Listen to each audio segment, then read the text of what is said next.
Do YouTube, aqui quem fala é o Anaximandro Gamer. Hoje eu vou ensinar a como usar o Slither Mod. Primeiro, quando você baixar seu mod, ele vai dar de cara desse jeito que eu tô mostrando.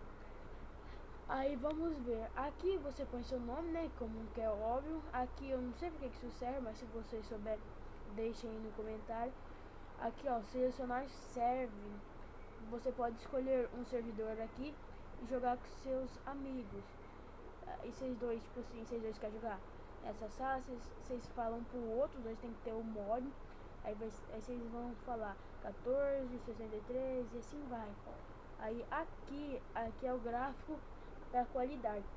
Normal é o Slither normal que nós joga. O Otimizem, esse daí, o segundo aqui ó, esse aqui que eu não sei falar, ele vai deixar o fundo preto. E o último, ele vai deixar a sua cobrinha tipo assim, sem essas dobras, pra não travar. E isso aqui já tem o Slither. E aqui é pra você selecionar as suas skins, mas essa skin só tem no mod. E são essas. Ó, esse aqui é bem legal.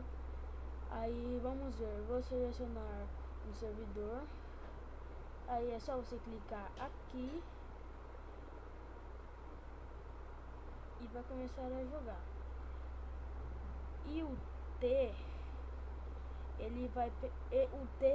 se você apertar, ela vai jogar sozinho.